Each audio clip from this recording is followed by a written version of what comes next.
Kirby Williams. How are you? I'm good, Wendy. How are you doing today? I'm good. I'm so excited to have you on because I follow you on social media. I'm part of your newsletter, and I'm just Oh, so pumped about what you do. And I have to say that, so I'm a nurse practitioner, hmm and I will be a DNP prepared nurse practitioner in May. oh And yes. you know what? I never told anyone this, but secretly, I want to be a psychiatric mental health nurse practitioner. Secretly, like You that. still That. can. You still can. So I was thinking about like I should have got my DNP with my psych. But anyways, let's introduce you to the people. Let them know who you are and what you do.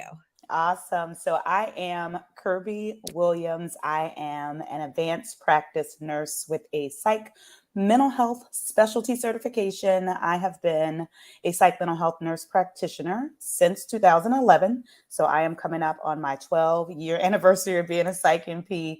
Actually, it'll be in October of this year. So I have been doing that in a lot of different spaces: inpatient, outpatient, community mental health. I currently have my own private practice where I see adult patients in the state of Virginia, where I reside and where I am licensed. And I do that one day a week. I'll do some PRN work here and there, sometimes a little touch of locums here and there I will do as well. But my main business that I have been working on and really pouring my heart and soul and sweat and tears into all those things into has been my business, the PMHNP Source, which is a business that I created to help support, empower, and guide new psychiatric nurse practitioners. So those who are students, through about 2 years of experience. That's really, I would say, my like those who I am really working on and really targeting and really who follow the kind of work that I do. And so what I do is I've been doing some one-on-one consultations with newer psychiatric nurse practitioners. And then I've also been hosting classes and webinars, spreading information around. And I've also released a couple digital products as well. So I've been just trying to provide as much support and education that I can that's going to be outside of what psychiatric nurse practitioners would get with their employer, because there are a lot of employers that don't provide that kind of support. Yes, I love it. And you mentioned something that's very like a typical nurse. You have more than one thing going on. We can Right. never just work one job, right? Yes, yes, yes. One thing we have to have, locum here, per diem here. I'm running my own business. I'm starting this program, but Yeah. that's because we're just so talented. We have this Right. world, Multifaceted. right? Yes, yes, yes. So take us back to nursing school. Like Oh nursing man. school, you graduated. How did you get into psychiatric mental health nursing? Okay, yeah. So I graduated with my nursing degree. It's my bachelor's degree in 2006. And at that time, so I was going to school between 2002 and 2006. And so during that time, I did have interest in psych mental health nursing. I did enjoy my psych mental health clinical, to be honest. I really enjoyed the groups that were done on the units. Then we had to like do a group project that we presented, and I did something I think about like stress relief, and I really enjoyed doing that. And so I was like, man, this really seems like I like this educational piece that we seem to lean into a little bit more. These good coping skills that were leaned into by the groups that were done on the unit. So I was like, I do kind of like this. But one thing that I noticed is that some of my peers and also the faculty actually were like, psych, you're gonna lose your skills. You're really not gonna do much of this and this and that. And when I was completing my program, so in 2006 in your bachelor's program, I keep trying to think of the name of it, but I can't. But there's something that you do where you go into the unit kind of your choice for maybe 120 hours as a bachelor's prepared RN, or getting ready to be a bachelor's prepared RN. And I chose psych actually as one of the choices. And it was like, boop, they like knocked it off and put me in the OR. And I was like, well, this is like the complete opposite of what I wanted. But at the time I was young. So I was just like, well, maybe they know better than me. So maybe, I really should be leading into more this med surge, making sure I'm really doing these kind of other, physical health. Maybe they really know. So let me just go that way. So I started in med surge because I was like, well, they know better than me.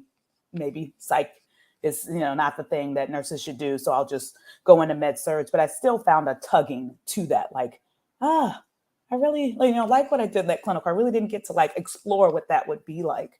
And I got an opportunity because at the time, and it was 2009, this program that was near where I was living at the time was like, oh, we are open to having students who want to, do the PsycMP program. It's okay if you don't have experience, and at that time, I know it's very different than now. And people hear this, they're going to be like, what? But at that time, there's probably only like 5 to 10 programs in the US that had a PsycMP program. And one of the programs actually was closing their program because they couldn't get enough people in there. And so this program was like, well, if people are interested, we're willing to train them, support them, even if they're not in psych. And I was like, oh, I don't want to miss out on this program just because I didn't get into, a psych unit yet. So I went for it. And I really enjoyed it.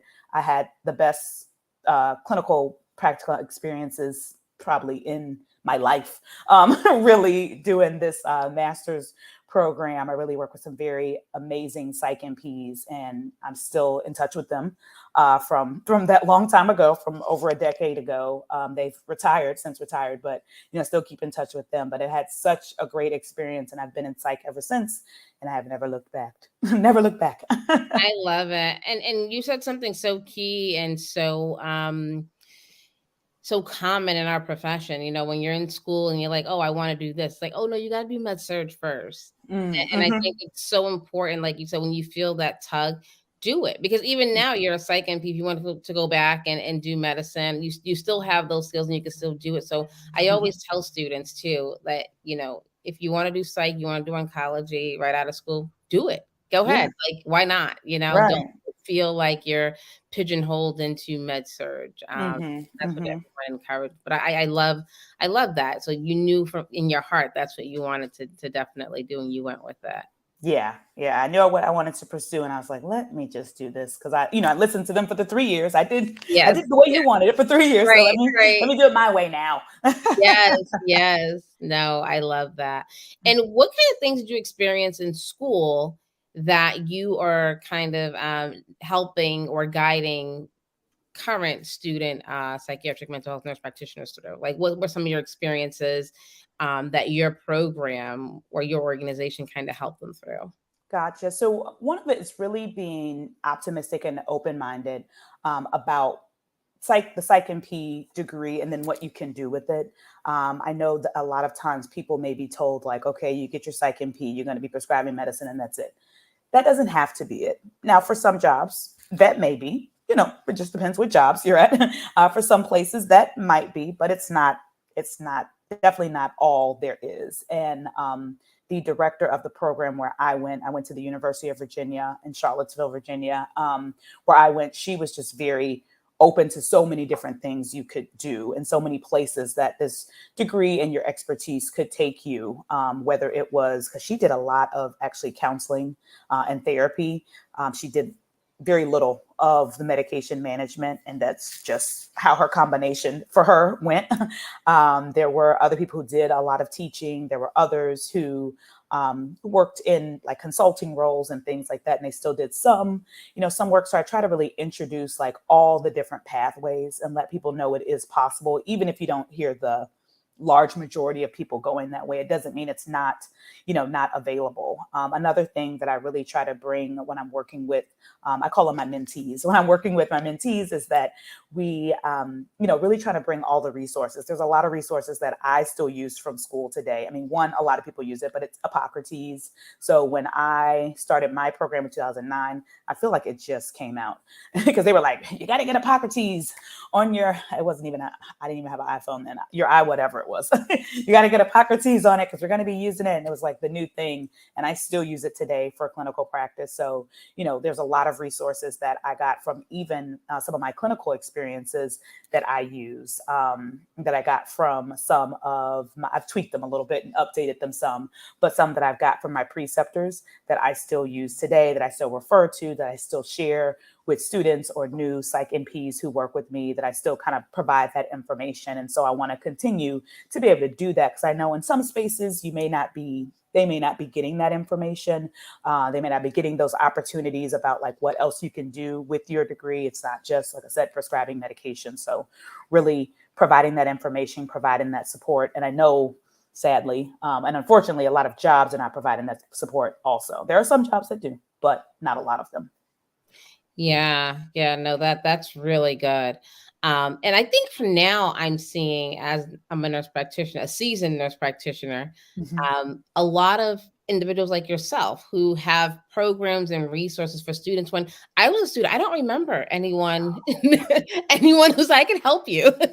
I don't remember either. And then there was, the social media of today Yeah, wasn't what it is, yeah, but yeah, I don't remember, like, you had to like know somebody and like, yes. actually like know them and have maybe even worked with them before or something like that. Yeah. No, I think it's so wonderful. And I think students should, I mean, there's no reason why you should want to do, like, be a psychiatric mental health nurse practitioner and not do it or Hmm. not succeed in the program, right? Because Hmm. there's Kirby out there, right? Like, Right. just connecting her, right? She'll help you through. Right. So true. I just love what you're doing. And it's such a need now, especially Hmm. Black African American women, Yes. mental health providers. It's so Right. needed. So, in terms of that, what are you seeing out there in terms of mental health, COVID, post COVID? I don't know where we are now. If it's I don't know, but Right. It's coming back. yeah, I don't know where we I are don't right know now. where we are Okay. either. What are you seeing out there in terms of mental health in adults? Yeah.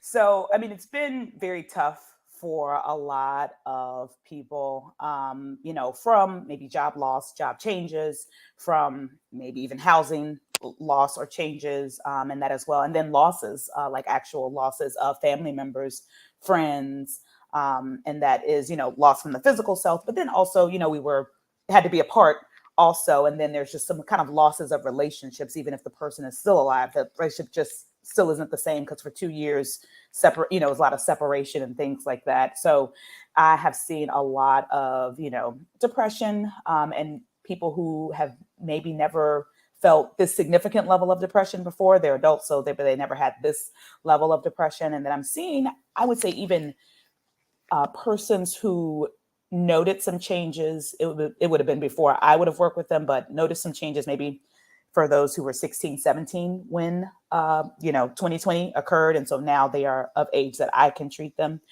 They are 18, 19, 20.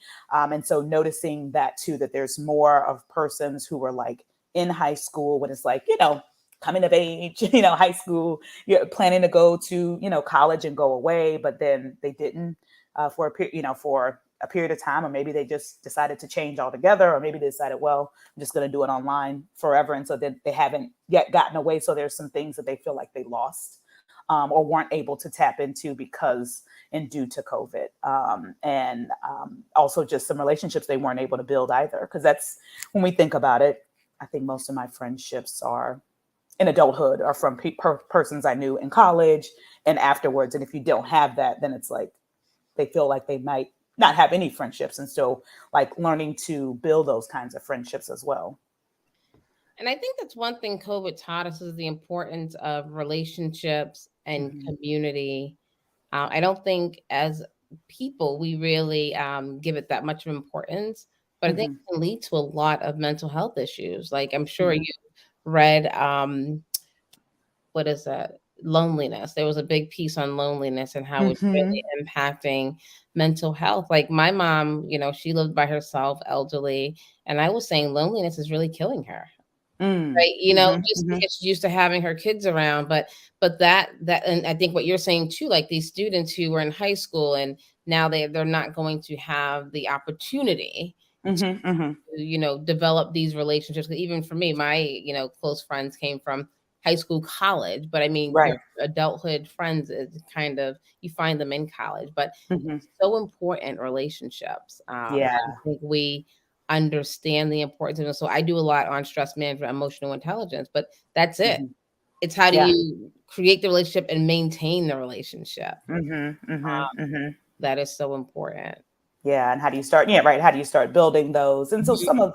some of that is a lot of the conversations that I have in appointments is about, okay, well, what are some things that you can start doing to build those? Because many of them, I would say many of these young adults that I work with do want to build relationships, but not even sure where. Right. Not Right. to be honest, not even they're like, I don't even know where. And it's okay. I say that's understandable given what we all have gone through and Mhm. the age you were when it started. So you didn't have a chance to really do those things. So we talk about kind of troubleshooting different types of ideas to get them involved in things in their community that they can meet people in person because some of them have Zoom fatigue too. Mhm. There was this thing where people would say to me like, "Oh, Kirby," because I see patients in person in my practice, and so people are like, "Nobody's going to want to come in person, Kirby." Everybody's been able to do Zoom. No, there's people who want to come in person, and a lot of times it's those who are younger than 30. They're Oh, like, "Oh, you're in yeah. person? Yes, yes." Yes. And because they're like, "Oh, thank you."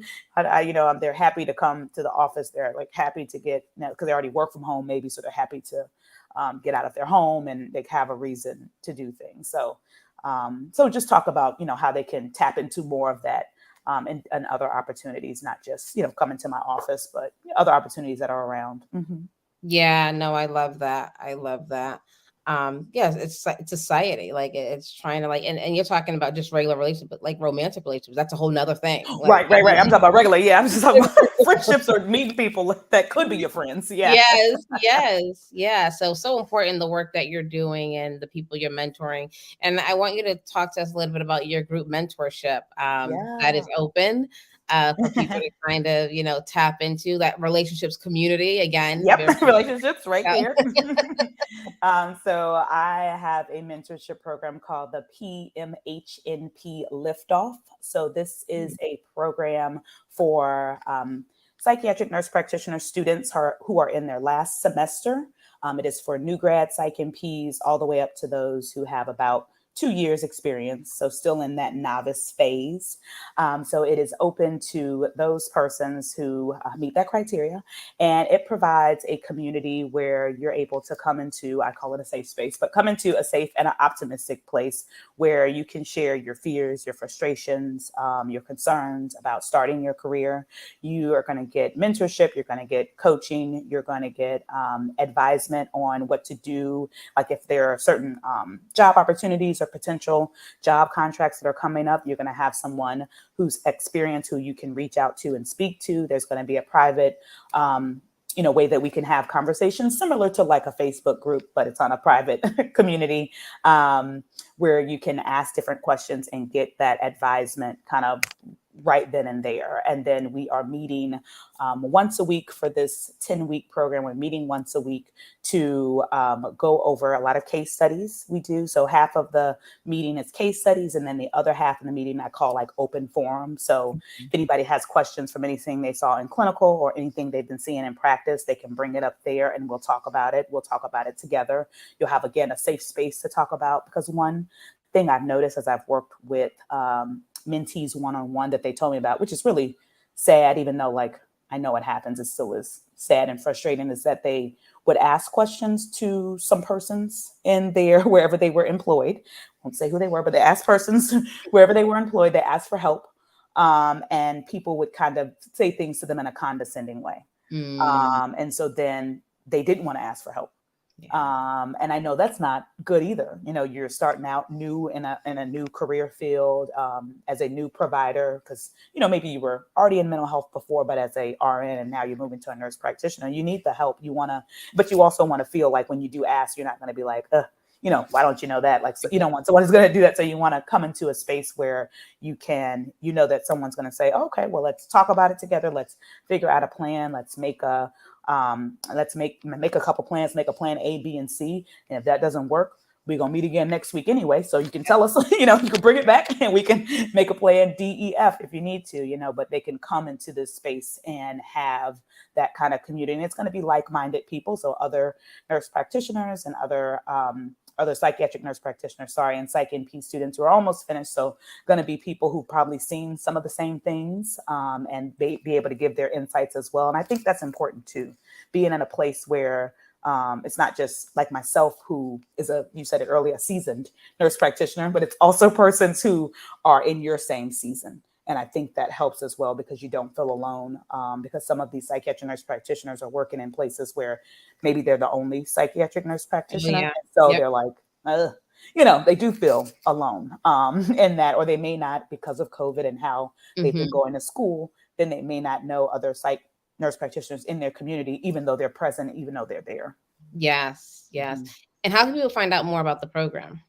So the best way to find out about anything I offer is through my Instagram or on LinkedIn. So on Instagram, I am at your PMHNP mentor, and there I have all of my links to join my mailing list, join my newsletter. For this program, I'll have different content about the program, more about the program. And you'll probably even see a live that I have up about the program as well, giving more details, answering questions. I do try to come on Instagram at least once a month to do just a open live Q&A about anything, really. Yeah, I love it. I love it. And I know we have a lot of listeners in academia, nursing school. So please, if you are a professor who, teaches psychiatric mental health nurse practitioners, pass this on to your students. If you're not, pass it on to your faculty who's teaching that class, because I think it's so important for, these are just to have community and have guidance and have mentorship.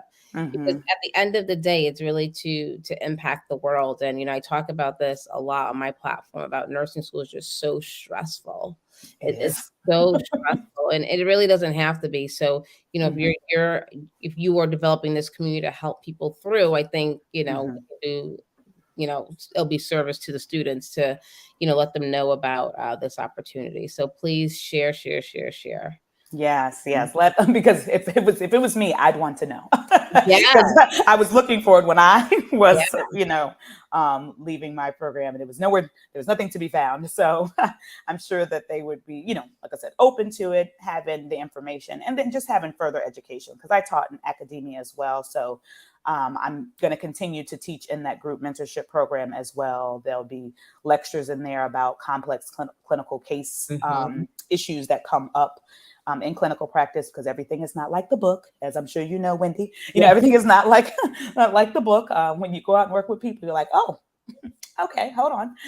So having those kind of real life scenarios to work through, again, in a safe space, can be helpful, because then you're going to think back on that when you do have maybe a similar patient case, right in front of you, and say, okay, what did we talk about? What were the type of options, we talked about, and why did we say they were important? So, that's going to be embedded in there. And anything that I do, I would say education is always going to be embedded in there, because I'm going to support you, emotionally, of course, and mentally, but also want to make sure that I'm providing you with the education that's going to help you be successful in your career. Yeah, and you're like the ideal person to be running this type of community, because, first of all, you are a psychiatric mental health nurse practitioner who have your own practice, who's working per diem. You are in academia. Right. I know what's up. Yes. So I know what's up, know what's out there. Yeah. And I also know reasonably what we have time to teach in academia. And I know it's not everything, and it's no one's fault for that. It's just like limited time. Sometimes we really try to make sure you get that foundational knowledge. But I know how it is to then get into the workforce and be like, this is beyond the foundation, this is beyond the foundation. I really want to tap into someone who could talk me through it. No, absolutely. Well, this was great, Kirby. I know your students are just so lucky to have you, and I know you're going to have so many more from from the show and the podcast. But before we get out of here, can I take you through a rapid fire? Oh, I guess. Awesome. Well, let me know the first thing that comes to your mind to answer the question or finish the statement. Okay. Wellness means being my best self. I know I'm stressed when. When I do that. No. I know I'm stressed when my mind is just ruminating and going. And my go-to stress management solution is walking. Ooh, yeah, I see that online too. Yeah, that's for sure. It's walking. It is walking. It is walking. That is not a lie. That's not for the clicks. It is Yes. actually, that is what I do. That is what I do. And I used to, when I was working in a community mental health center, it was in downtown in the city where I live, and it was like right and downtown, right by the river. And so I used to walk during my lunch break, or if like a patient didn't show up, I'd just like go outside and walk for like 10, 15 minutes. I love that. I love Yeah. that. What is something people get wrong about you? Man, I don't. What did they get wrong about me? I think what they get wrong about me is that mental health is all I know, and I don't know anything else. I can't help with anything else. That's all I got for you. Mental health. Ah, yes. Yeah. What is something you learned about yourself during the pandemic? I am very resilient because I also had my baby in the pandemic. And is my first baby. So I learned that I'm more resilient than I ever thought I could be, because that was stressful in a whole nother way. Oh yeah, we talked about that. We have that in common. Yep, we do. Yeah. Yes. And my last question for you is, if you can change the curriculum for psychiatric mental nurse practitioners, what is something you would add that was not two things? Okay, Boom! I got two things. Sorry. You thought about this before. Yeah. I mean, there's a couple things, but two things really are high on the list. So one, I would say the variety of opportunities available for psychiatric nurse practitioners. That is non-clinical opportunities and clinical opportunities, like what those are, what types of places that a psychiatric nurse practitioner can work. And then what kinds of like consulting work that they can do in a full-time capacity, because there are people doing it and I know them personally. So it's not like, oh, I just see these people doing it. No, I know them personally and they're doing it. And then two, it would be about, I guess it'd be kind of wrapped up into like healthcare business, so to speak, because I think we really need, to know about revenue, like what type of revenue comes in when we complete an appointment and how much revenue that looks like, so that we can really empower ourselves when we are advocating for our salaries, and when we are going into the workforce, that we know like what we're truly bringing to the table, because it is very different than a registered nurse. And I really did not learn about it and really learn what those numbers were and what they truly look like until like 5 years in. And I feel like that mean they got me for 5 years. They got me good for 5 years, because I wasn't made aware of that information. And I didn't even know like the work I was doing actually brought revenue into a hospital or healthcare system or organization that I was working. Had no clue. Yeah, no, that's good. That's really good. So please, if you're listening out there, please consider. Yeah. Because we're definitely going to talk about that in the community as well. I can break that down 100 million ways. I do not mind. I am very well versed on understanding revenue models, understanding salary structures for how psych nurse practitioners get paid, because it's not all just hourly and salary kind of positions out there. There are still those out there, but there's other ways we get paid. And like a lot of people don't know and understand those other ways. And so they just like get into it. Then they're like, oh, what do I do with this money? Oh, what do I do with tax time? Yeah. We need to know that on the front end, so that, we just go into that position in a more prepared way. Because they're not bad positions. It's just, you need to just know what you're getting into and understand, kind of what types of things you need to know about and think about on the front end before even starting that position. That's gold. Yeah, that knowledge is gold. Yeah. Well, Kirby, this has been wonderful. Thank you so much. And we will definitely have you back. I want to keep tabs on what you're doing and how you innovate, your programming, your business. So thank you so much for being here. No problem. Thank you for having me, Wendy. This was a great time. I definitely enjoyed it. Awesome.